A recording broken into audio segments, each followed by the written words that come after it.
महापुराण ही कथा कालपासून आपण श्रवण करतोय। काल आपण या भागवत महापुराण कथेतील महात्म्य आपण भागवताचं श्रवण केलं। भागवताचं महात्म्य श्रवण करत असताना आपण काल बघितलं की महात्म्य हे तीन प्रकार आहेत, तीन प्रकार सांगितलेले आहेत। भागवताचे हे तीन प्रकार सांगितलेले आहेत, कारण रजगुणी भागवत, सत्वगुणी भागवत आणि तमगुणी भागवत।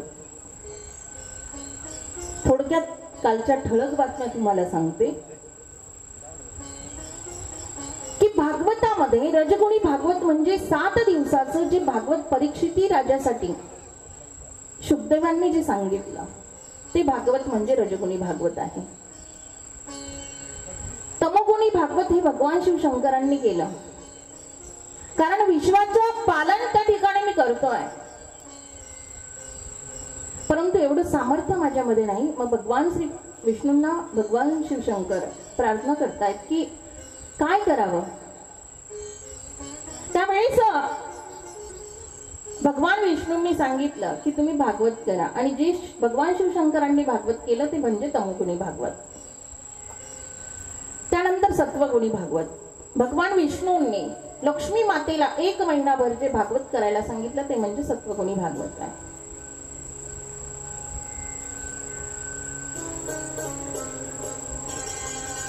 आणि असा या भागवताचे प्रकार आपण काल श्रवण केले।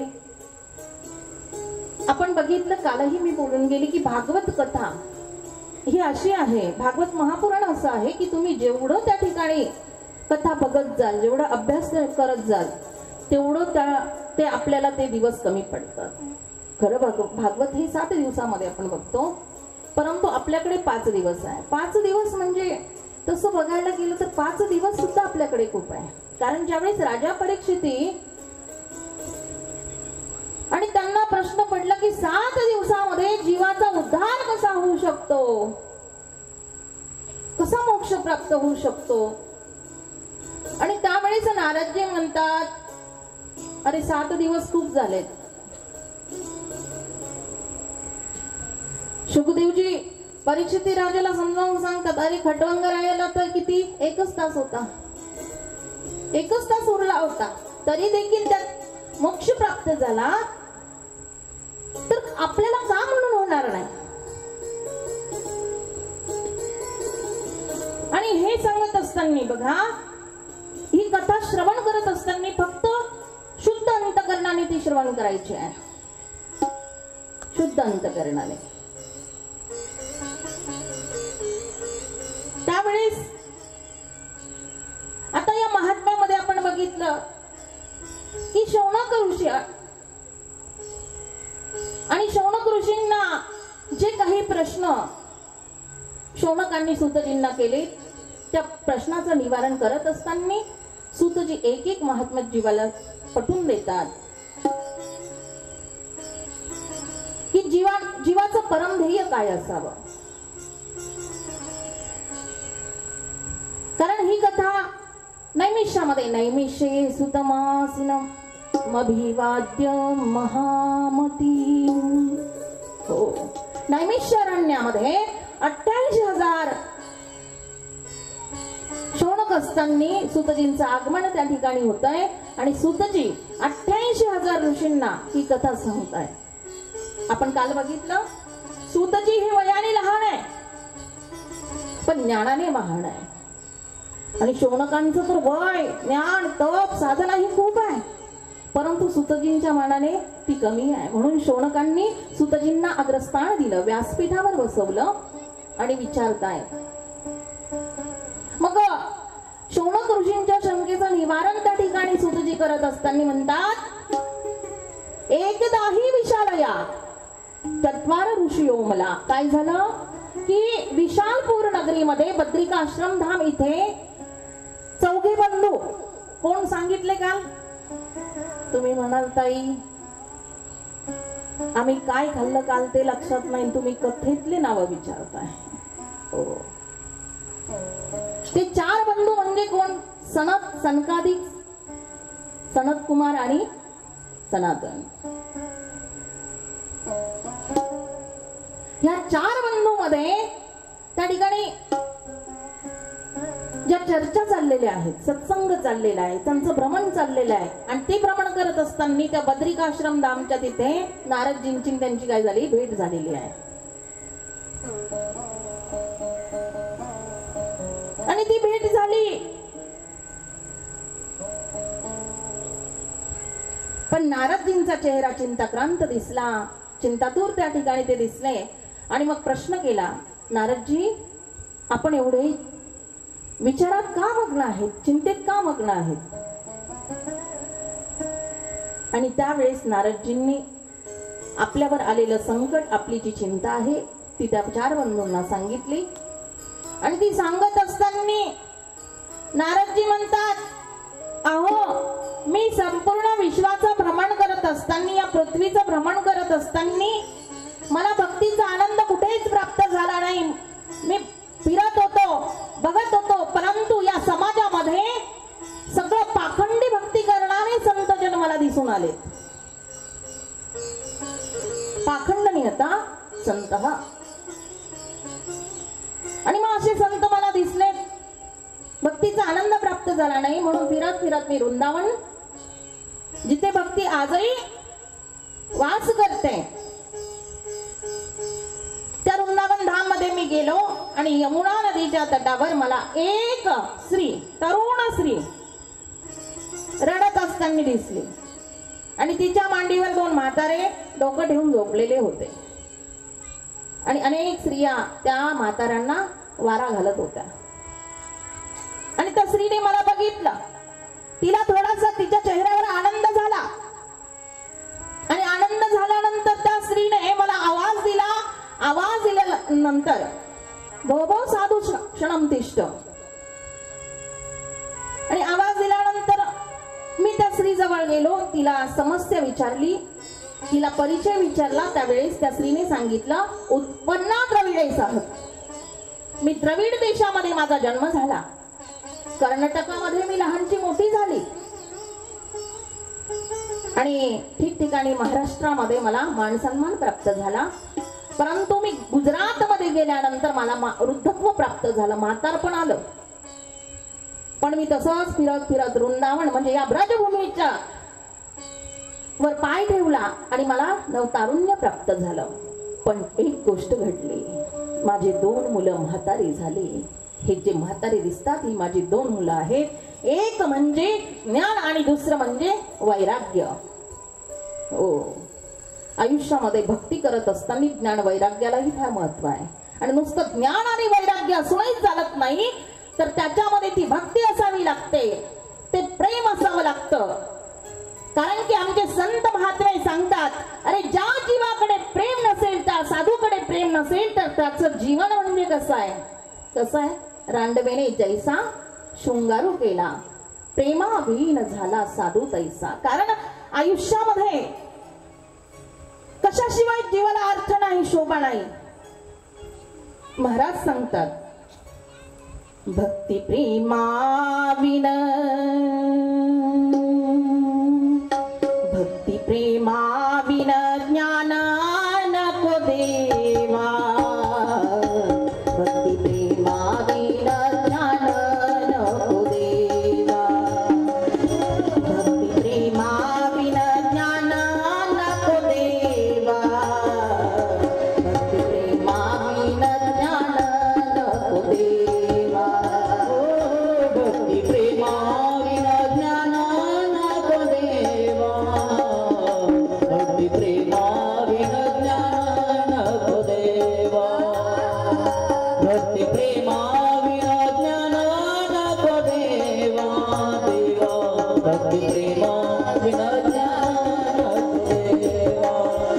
आदिमान दिलवा दया, आदिमान दिलवा दया प्रेम सुख दे, प्रेम सुख दे, प्रेम सुख दे, प्रेम सुख दे.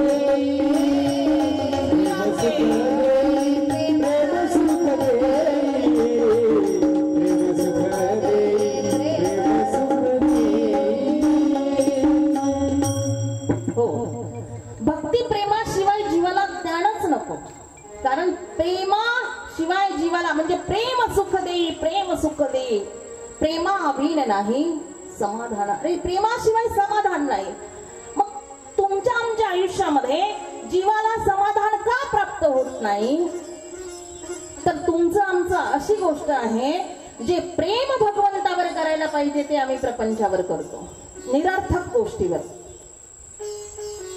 ज्याच्यामध्ये सारच नाही अशा गोष्टीवर तुम्ही आम्ही प्रेम करत आपलं आयुष्य घालून देतो,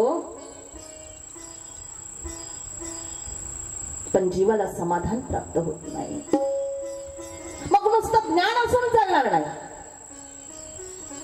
ज्ञान असून चालणार नाही, वैराग्य असून चालणार नाही, पण प्रेमच नसेल तर अर्थ नाही. म्हणून भक्तीला पूरक जे आहे ते म्हणजे ज्ञान आणि वैराग्य आहे. ज्ञान आणि वैराग्य. हो. आणि त्यावेळेस नारद महर्षी त्यांचं कारण त्यांनी सांगितलं, सनकादिकांनी सांगितलं, तुम्ही आनंद घाटावर चला, आम्ही तुम्हाला कथा ऐकवतो. भक्ती माता तिथे येईल आणि त्या ज्ञान वैराग्यांना नव चैतन्य प्राप्त होईल.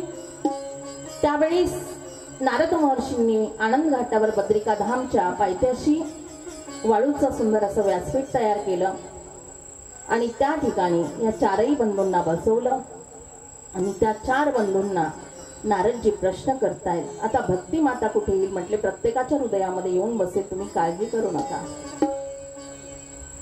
त्यावेळेस ते भक्ती माताला एवढा आनंद झाला, एवढा आनंद झाला, कारण सगळे ऋषीमुनी आले, सगळे जीव त्या कथा श्रवणासाठी आले, संत साधू मुनी त्या ठिकाणी गर्दी करू लागले.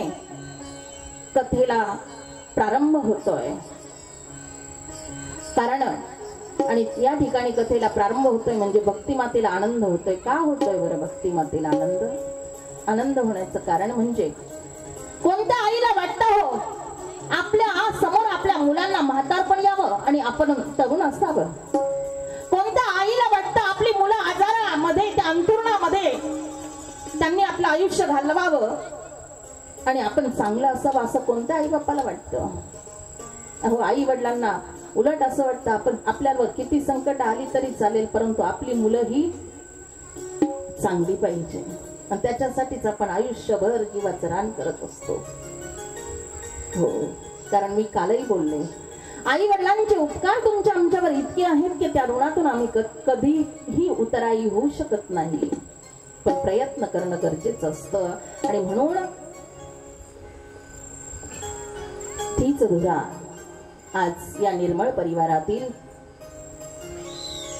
श्री किशोर रामकृष्ण निर्मळ आणि श्री राजेंद्र रामकृष्ण निर्मळ यांनी ही उचलली. का तर 1 वर्ष होत आलं त्यांच्या आई साहेब त्यांना सोडून निघून गेल्या. आणि जेव्हा आई जाते, मी कालही बोलले की आई जाण्याचं दुःख काय असतं ना, हे त्यालाच विचारा ज्याची आई त्याला सोडून निघून गेली आहे.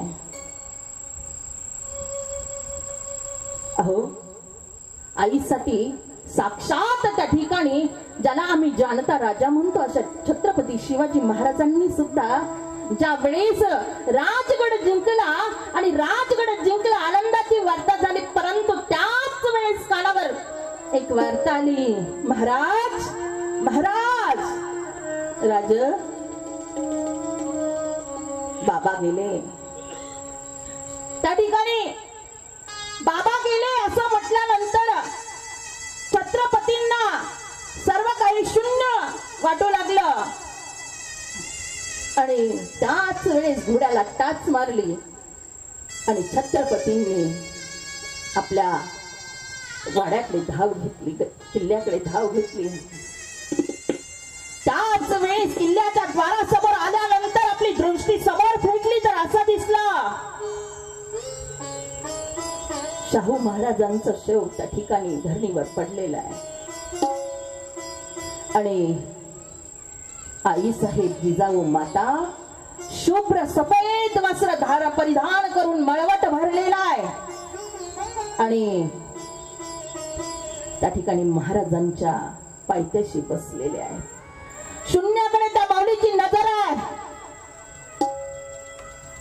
त्यावेळेस महाराज आले. आईचं ते रूप बघितलं, जन्मदाता पिताश्रीकडे बघितलं आणि आपले गुडघे टेकवले. जाणता राजा त्या ठिकाणी धाय मोकलून रडतोय. का? कारण बाबा तर सोडून गेलेच गेले, पण जिने त्या ठिकाणी 9 महिने 9 दिवस मला त्या उरामध्ये वाढवलं, नुसतं वाढवलंच नाही तर जिने मला समाजामध्ये कसं जगायचं शिकवलं. ज्या आईने त्या ठिकाणी मला समाजाला कसं स्वराज्य प्राप्त करून द्यायचं हे गर्भातच जिने माझ्यावर संस्कार केले, ती आपली आई आता आपल्या बाबांसोबत सती जाणार आहे. ही गोष्ट जेव्हा छत्रपतींनी बघितली, तो जाणता राजा धरणीवर धाय मोकलून कोसळून रडू लागला. आणि त्याच वेळेस आई साहेबांना आवाज देतात, आई साहेब, अहो बाबा गेले, राज गेलं, राज गेलं, पण आई साहेब तुम्ही तरी जाऊ नका. अहो खरी संपत्ती आयुष्यामध्ये आई आणि बाप असतं. हे वैभव, हा गड जिंकला त्याचा मला आनंद नाही, पण आज माझी खरी संपत्ती माझ्यापासून हिरावून घेतोय तो काळ, याचं मला दुःख. आई साहेब जाऊ नका.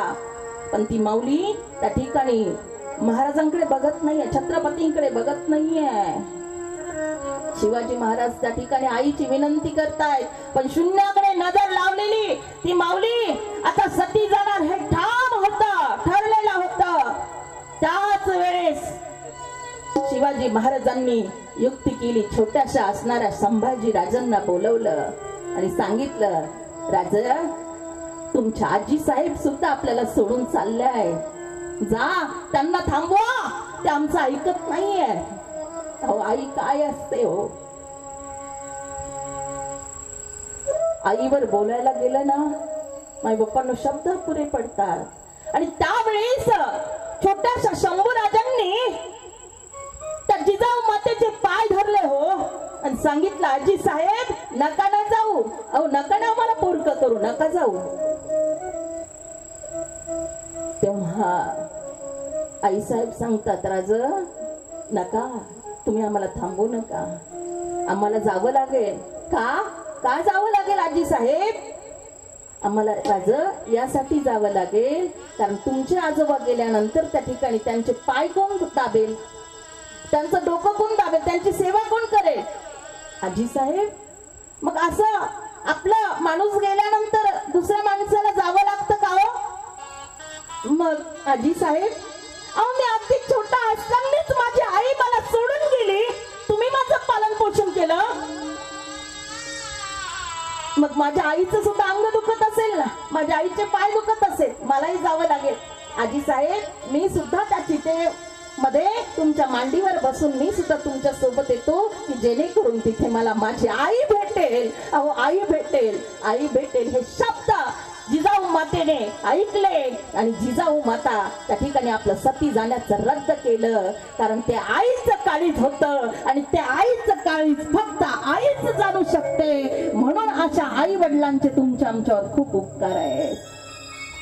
मला विषांतर नाही करायचंय, पण हा कार्यक्रम कशामुळे आहे की मातृ आणि पितृ ऋणातून उतराय होऊ शकत नाही. कारण मातरम पितरम चैव साक्षात प्रत्यक्ष देवता. अरे आई वडील म्हणजे साक्षात भगवंताची रूप आहे. पण प्रयत्न करणं गरजेचं आहे. म्हणून या निर्मळ परिवारातील आमचे किशोर दादा निर्मळ असतील, आमचे राजेंद्र दादा निर्मळ असतील, त्याचबरोबर या आजींच्या कन्या शोभाताई सुभाष पटारे, तो वंदना संजय कदम आणि आजींचे पती श्री रामकृष्ण मुरलीधर निर्मळ, असा हा परिवार, आजींचे नातू असतील, असा मोठासा परिवारामधून ही माऊली निघून गेली आहे. आणि या माऊलीला भगवान परमात्म्याने चांगली जागा द्यावी, मोक्ष प्राप्त व्हावा. कारण हा पितृपक्ष म्हणजे मोक्ष प्राप्तीचा हा पंधरवडा आहे, हा पितृकाळ आहे आणि त्याच्यामध्ये मोक्ष प्राप्तीची ही कथा म्हणजे श्रीमद भागवत कथा आहे. हे आपलं परम भाग्य आहे. या कथेचा महिमा इतका आगाध आहे, इतका आगाध आहे. तेच नारद महर्षी म्हणतात या कथेमुळे काय होतं म्हटले, कितीही दुराचारी व्यक्ती जरी असला तरी त्याचा उद्धार झाल्याशिवाय राहत नाही. म्हटले किती, अरे बलात्कारी जरी आणला कथेसी, बलात्कारी जरी कथेसी आणला तरी सुद्धा त्या जीवाचा उद्धार होतो. इतका भगवंताच्या नामचिंतनामध्ये ताकद आहे. कारण आपण बघतो ग्रंथ नव्हे हा श्रीकृष्ण, हा ग्रंथ नाही साक्षात भगवंत आहे. याचा काना मात्रा विलांटी अनुस्वार पूर्णविराम सगळं काही जे असेल ते सगळं कृष्णमय आहे. आणि या कथेने कितीही दुराचारी जीव असला तरी नरे आठवणारी हो दुराचारी, नरे आठवणारी हो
तरी सुद्धा त्याचा उद्धार होतो.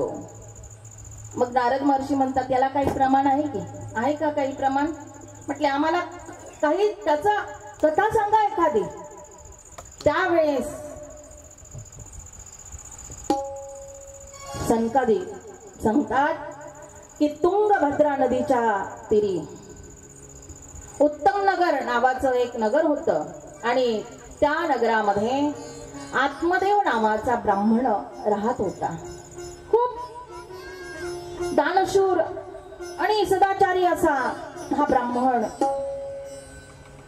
भगवंताच्या कृपेने सर्व काही त्याला प्राप्त होतं. अशा प्रतिकूल परिस्थिती असताना परंतु एक गोष्ट त्याच्या ठिकाणी होते. कोणती गोष्ट? त्याला मुलबाळ नव्हतं, संतती नव्हती, म्हणून तो दुःखी होता. कारण की आज बघा दात आहे तर चणे नाही, चणे आहे तर दात नाही, अशी परिस्थिती असते. अरे सगळं आहे, परिस्थिती सगळी प्रतिकूल आहे, सगळं काही गोष्टी प्राप्त आहे, परंतु मुलबाळ नाही, वारस नाही. आणि मग ही खंत घरामध्ये सारखी पत्नीची कटकट कटकट. कारण या आत्मदेव ब्राह्मण यांच्या पत्नीचं नाव होतं धुंदली. अशी दुराचारी ही स्त्री होती, पण नवरा मात्र परमार्थिक होता. आणि कटकटीला कंटाळला, मुलं बाळ नाही. त्याच्यामुळे आणखी त्या ठिकाणी मनामध्ये कुतूहल माजलं गेलं आणि एक दिवस विचार केला हे जीवन संपवायचं. खूप सोपं वाटतं माणसाला, टेन्शन आलं की लगेच मरावं वाटतं. काहीतरी गोष्ट आपण हातात घेतो आणि हातचं मरण मागून घेतो, पण उपयोग होत नाही ना. कारण की सहजासहजी जीवन प्राप्त झालंय का? हो नाही. अवांतर चिंतन म्हणजे त्या ठिकाणी खूप बोलता येईल, परंतु आपल्याकडे वेळ फार कमी आहे. आणि म्हणून जीव द्यायला निघाला. आणि जीव द्यायला निघाला बरोबर त्याला एक संत महात्मे त्या तुंगभद्रा नदीच्या तीरी दिसले. तिथे ते संत महात्मे बसलेले होते, त्यांची साधना चालू होती, स्नान संध्या त्या ठिकाणी चाललेली होते. या ब्राह्मणाने ते बघितलं आणि त्या संतांना नमस्कार केला. मस्तक हे पायावरी या वारकरी संतांच्या. त्या संतांना नमस्कार केला, प्रणाम केला आणि रडायला लागला आत्मदेव. म्हटले साधू महाराज बस, या आयुष्य आता संपवावं वाटतंय. म्हटले काय झालं, कसली खंत आहे, का दुःखी आहेस? म्हटले सगळं आहे परंतु मुलं बाळ नाही. साधू हसायला लागले. अरे म्हटले भगवंताने दिलेली ही संधी आहे, संधी आहे. मुलं बाळ काय करतात, मुलं काय करतात? म्हटले तसं नाही हो, पण मुलाशिवाय मजाच नाही. अरे आयुष्यामध्ये मुलगा मुलगी यांच्यासाठी आयुष्य घालतो,